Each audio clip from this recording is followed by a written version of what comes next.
From KUNC and the NPR network, this is In the NOCO, your daily dose of Northern Colorado news and culture. It's Friday, May 17th. I'm Erin O'Toole. You know spring has arrived when the sound of lawnmowers fills your neighborhood. But some folks think that's a problem. There's been a recent trend in yard care called No Mow May, as in don't mow your lawn until June. The idea is to protect pollinators like bees and butterflies by letting dandelions and clover grow a while before cutting back your lawn. But is it a good idea? Before you decide whether to break out your lawnmower this weekend, we asked for advice from our friends at Plant Talk Colorado at CSU. They're experts in yards, gardens, and plants, and the critters that feed on them. CSU horticulture professor Allison O'Connor joins us now. Allison, welcome. Thanks, Erin. It's great to be here. So I have to start by saying I had never heard of No Mow May until maybe a couple weeks ago. Where did this concept come from? It's really interesting. It hasn't been around for a long time, only just a few years, and it actually originated in the UK in 2019. Then it kind of merged across the ocean over into the United States, where it was adopted by a small community in Wisconsin in the Midwest. In the Midwest. Okay, that's interesting. So, this seems like a great idea. You help pollinators by letting clover grow, flowering plants, linger a little bit longer. And I also say this seems like a great idea as someone who is not all that excited about any kind of yard work, including mowing. But Allison, what does the science say about No Mow May? Well, it is interesting because in theory, it seems phenomenal, right? You are maybe saving yourself some work, you're promoting pollinators, you're doing all these great things for the environment, but the science just doesn't back it up. At the university level, we really tried to teach research-based information, and the research isn't there. There haven't been any studies that have proven that No Mow May is effective in supporting pollinator health. So can we talk then about why this is not a good thing, especially here in Colorado? Yeah, and that's really the reason it's not great. And that's why I wouldn't suggest doing it with your lawn in Colorado. If you compare Colorado to the Midwest or even to the UK, where there is more precipitation, different climate, different weeds. That's really the thing. Our flowering weeds in the spring, we really don't have a lot of them. We have a few dandelions, we might have some clover, but we just don't have a lot of food that can support pollinators in our lawns. So it doesn't necessarily make sense.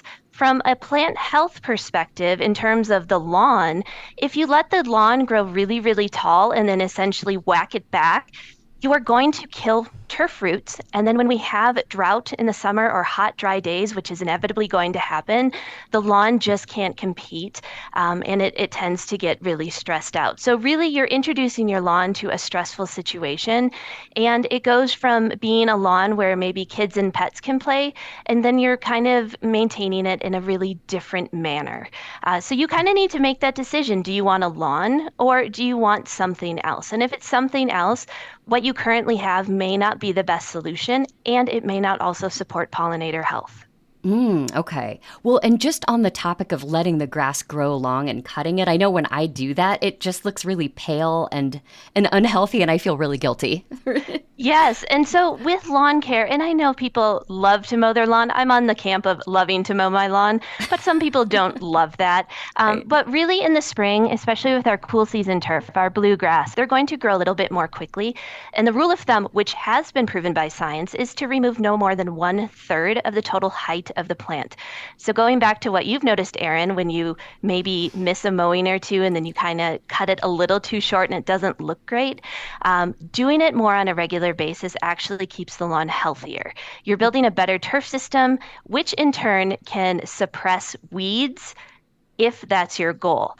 Now, weeds are simply a plant out of place. And if dandelions are something that you enjoy, absolutely you can encourage them.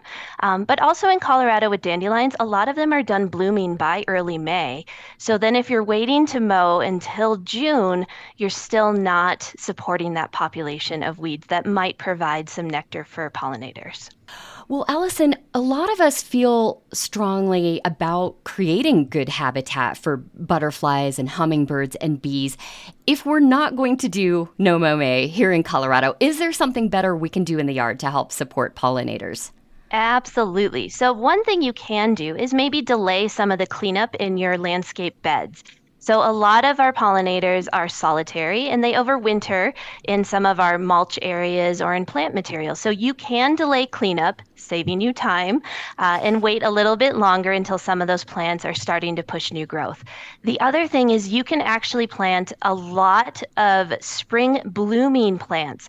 So, think about bulbs, crocus, tulips, hyacinth, all of those are going to attract pollinators, as well as some shrubs like sand cherry. We obviously have trees that are flowering like crab apples and red buds.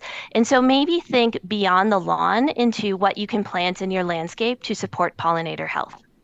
I like the sound of that. A little less work. And Yes. you get the blooms. So I think it's worth mentioning that not everyone even thinks we should have grass lawns in Colorado. I'm wondering what you say to those folks. You really need to look at your lifestyle and what you're using your landscape for. If you have kids, if you have big dogs and they need a place to play, having a lawn makes sense. We don't want to be lawn shamers. Lawns do serve a purpose. They have a lot of great environmental benefits. They obviously provide recreation. They help with stormwater runoff. They do a lot of great things. But if you are a person that may not use your lawn or wants to change it to something else, then absolutely you can make those changes for you. But make those based on your own decisions, but not maybe for the populations as a whole. Okay. Well, last question here. Because I have a sense here that the popularity of No Mow May maybe comes down to its catchy slogan. So I think you need a good catchphrase to encourage people to mow. What do you have for us? What's your best alternative slogan? How about promo May? I love it. And I'm a lawn geek. I probably am, but there is something about smelling fresh cut grass, having green sneakers because the chlorophyll is rubbing off. There is something a little bit nostalgic about mowing the lawn. But again, personal preference, and you don't have to be a lawn geek, but at least understand the science as to why not mowing your lawn maybe isn't the best recommendation. Allison O'Connor is a horticulture professor at CSU Extension. We'll be having conversations with the experts at CSU's Plant Talk Colorado throughout the summer. Allison, thank you so much for being here, and thanks for this very informative conversation. Thank you, Erin. If you like this show, we want to hear from you. Your gardening questions can help inform our future conversations. What do you want to know about gardens, landscapes, or drought-tolerant plants? Maybe you just want to know how to humanely deal with those darn miller moths when they start to emerge. Send us your burning questions, and we'll put them to the experts at CSU's Plant Talk Colorado. Send an email or a voice memo to noco@kunc.org. That's NOCO@kunc.org. That's it for us today here on In the NOCO. I'm Erin O'Toole. I'm off to mow my lawn. We'll be back next week with more of what's happening in northern Colorado. Have a great weekend.